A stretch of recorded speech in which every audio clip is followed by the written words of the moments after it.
तो आज के वीडियो में हम लोग वेक्टर अलजेब्रा के 10.1 चैप्टर के बारे में पढ़ेंगे और ये चैप्टर हमसे बनेगा क्योंकि मैंने वेक्टर अलजेब्रा का first video introduction of vectors, उसके बाद मैंने बताया था फिजिकल क्वांटिटी और फिजिकल क्वांटिटी में आपको स्केलर और वेक्टर क्वांटिटी बताया था। उसके बाद मैंने आपको टाइप्स ऑफ वेक्टर्स बताया था। मतलब आप फर्स्ट वीडियो यदि आप देख लिए, ढंग से समझ लिए हैं तो आपको ये पहला चैप्टर वेक्टर का समझने में कहीं से भी कोई भी परेशानी नहीं है। तो सबसे पहले देख ले, पहला क्वेश्चन बोल रहा है कि उत्तर से 30 डिग्री पूरब में 40 किलोमीटर के विस्थापन को आलेखीय निरूपण कीजिए। तो सबसे पहले आपको डायरेक्शन माइंड में होना चाहिए। ये माइंड रखना पड़ेगा, नॉर्थ, साउथ, ईस्ट, वेस्ट। ये उत्तर होता है, साउथ दक्षिण होता है, ये पूरब होता है और ये पश्चिम होता है। ठीक है, तो बुक में बोल रहा है कि उत्तर से 30 डिग्री पूरब में, देखिए उत्तर से पूरब बोला है, उत्तर से पूरब 30 डिग्री। तो आप इस बात को ऐसे दर्शाइएगा, उत्तर से पूरब की ओर ना। यदि बोलता पूरब से उत्तर 30 डिग्री तब इस बात को आप ऐसे दर्शाते, बट अभी दर्शाना नहीं है क्योंकि उत्तर से पूरब बोला है। ठीक है, उसके बाद बोला है कि 40 किलोमीटर विस्थापन को दर्शाए। तो 40 किलोमीटर का विस्थापन, तो ध्यान दीजिएगा 40 किलोमीटर का विस्थापन। सबसे पहले आप एक स्केल बराबर मान लीजिए 10 किलोमीटर या 8 किलोमीटर, कुछ भी मान सकते हो। हम 10 किलोमीटर ही मान लेते हैं। तो ये क्या आ गया, 10, 20, 30 और ये 40, 10, 20, 30, 40 हो गया। यदि बोलता मान लीजिए कि पूरब से उत्तर में 60 किलोमीटर के विस्थापन को 30 डिग्री के कोण पे रिप्रेजेंट कीजिए। तो सबसे पहले नॉर्थ, साउथ, ईस्ट, वेस्ट बोल रहा है पूरब से उत्तर की ओर 60 किलोमीटर।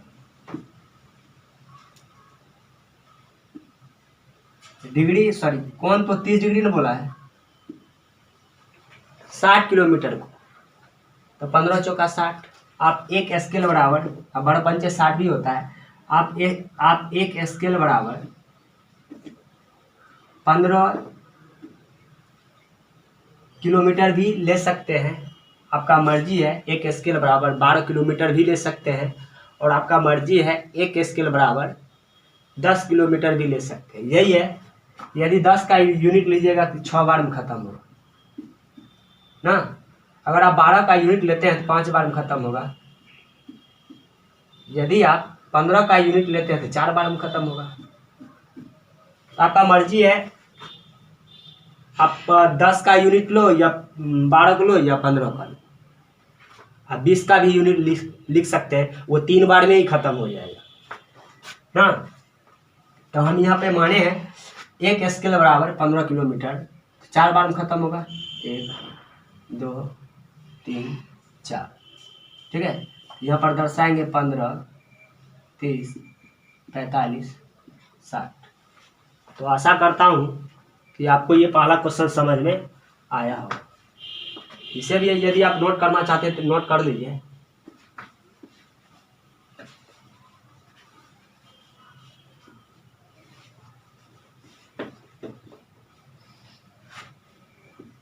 उसके बाद देखिए दूसरा क्वेश्चन है कि निम्नलिखित मापों को अदिश एवं सदिश के रूप में श्रेणीबद्ध कीजिए। मतलब जो स्केलर है उसे अलग लिखना है, जो वेक्टर है उसे अलग लिखना है, सदिश को अलग अलग करके लिखना है। तो हम दूसरा का सॉल्यूशन करके लिख देते हैं। सदिश राशि वेक्टर क्वांटिटी, ठीक है। उसके बाद अदिश स्केलर, बताइए 10 kg है, ये तो स्केलर होगा। उसके बाद बोल रहा है कि 2 मीटर उत्तर पश्चिम, देखिए 2 मीटर ये तो मैग्नीट्यूड हो गया, और उत्तर से पश्चिम बोला है तो डायरेक्शन भी है। उत्तर पश्चिम का मीनिंग होता है उत्तर से पश्चिम, मतलब मैग्नीट्यूड भी है और डायरेक्शन भी है। ये 2 मीटर नॉर्थ और वेस्ट बोल रहा है ना, ये होगा वेक्टर क्वांटिटी। उसके बाद देखिए 40 डिग्री है, ये तापमान होता है, ये 40 डिग्री है, इसमें तो डायरेक्शन नहीं होता है, इसलिए ये होगा आपका स्केलर क्वांटिटी। उसके बाद है 40 वाट शक्ति, वाट ये भी स्केलर होता है, ठीक है। उसके बाद आता है 10 का पावर -19 कूलम, ये भी स्केलर होता है, आवेश, ठीक है। उसके बाद देखिए 20 मीटर प्रति सेकंड स्क्वायर, ये एक्सीलरेशन होता है, ये वेक्टर हो जाएगा।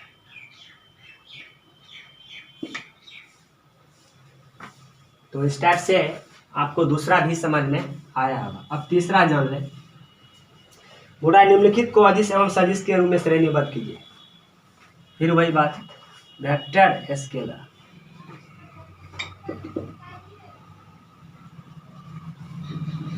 देखिए समय कालांश, ये समय कालांश ये आपका हो जाएगा, सॉरी स्केलर होता है।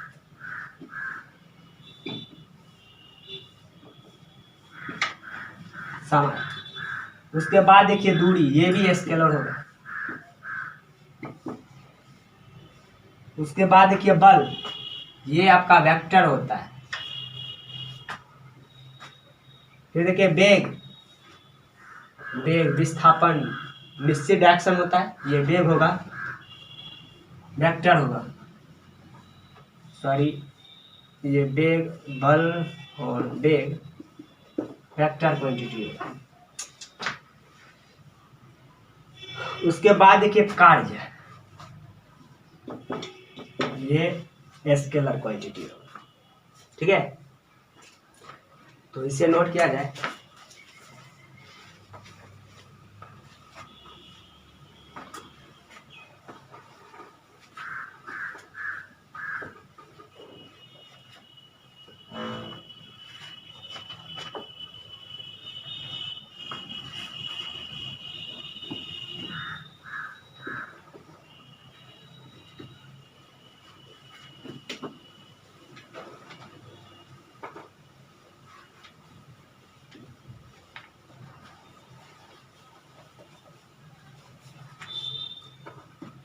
क्वेश्चन नंबर 4 देखिए, इसमें बोला जा रहा है कि निम्नलिखित सदिशों को पहचानिए, कौन सा आदिम है, कौन समान है, कौन संडेख है परंतु असमान। फिगर आपको दिया हुआ है।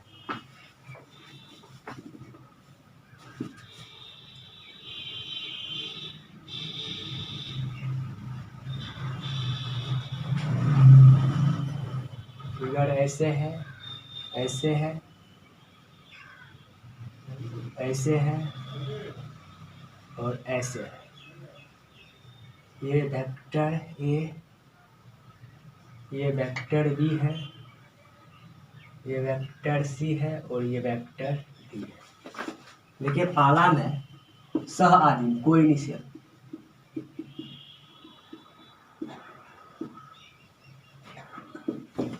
सह आदिम याद कीजिए, कोई निश्चल वेक्टर जब 2 या 2 से अधिक वेक्टर का स्टार्टिंग पॉइंट एक ही हो। आप देख सकते हैं ये जो वेक्टर ए का स्टार्टिंग पॉइंट और ये वेक्टर डी का स्टार्टिंग पॉइंट एक ही है, इसलिए ये होगा कोई निश्चल। वेक्टर ए और वेक्टर डी। और बताइए किसी का इनिशियल पॉइंट सेम है? नहीं। देखिए इसका ये है, इसका ये है, नहीं होगा।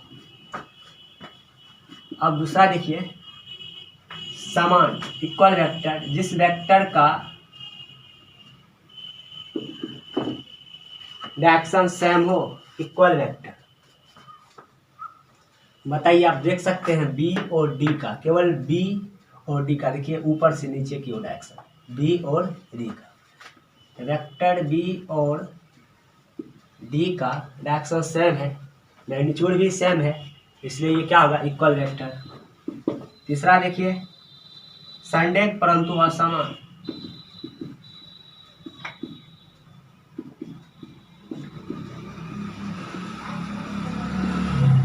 संडेक परंतु असमान।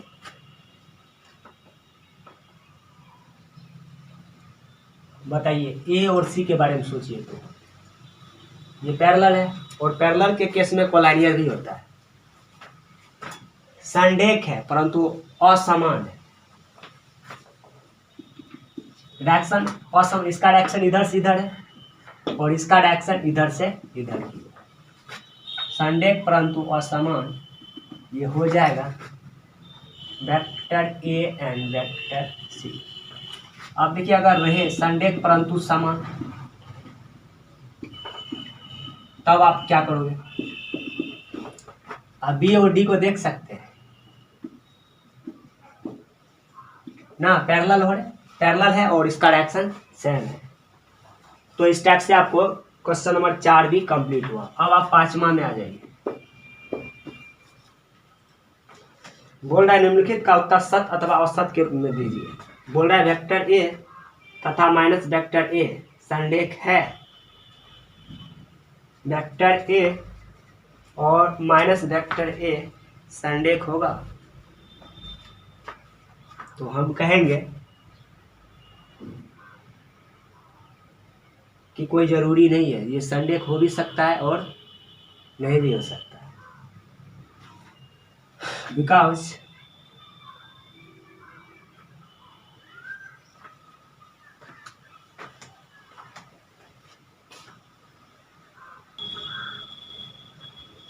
देखिए, पहला था कि वेक्टर ए तथा माइनस ए संरेख है, तो मैंने बोल दिया था कि ये संरेख हो भी सकता है और नहीं भी हो सकता है। रीजन है, जैसे मान लीजिए ये वेक्टर ए है, ठीक है, और ये वेक्टर ए है लेकिन ये माइनस ए वेक्टर है, तो हम ये सोचे थे, बट ऐसा नहीं सोचना है। ये वेक्टर ए है और इसी के डायरेक्शन में, मतलब इसी का सेम वेक्टर, यही वेक्टर है बस, बट इसका डायरेक्शन अपोजिट है, ये संरेख होगा, रियल में संरेख होगा, क्योंकि ये ए वेक्टर है, इसका मीनिंग हुआ ए से बी, वेक्टर ए का मीनिंग हुआ ए से बी, और माइनस वेक्टर ए का मीनिंग हुआ बी से ए, बी से ए। आखिर तो आ रहा है एक ही लाइन पे ना, वेक्टर ए का मीनिंग हुआ ए से बी, तो यही रेखा, और माइनस ए वेक्टर का मीनिंग हुआ बी से ए, तो रेखा तो यही होगा, इसलिए ये क्या होगा, संरेख होगा। और ये पहला आपका ट्रू है, सत्य है।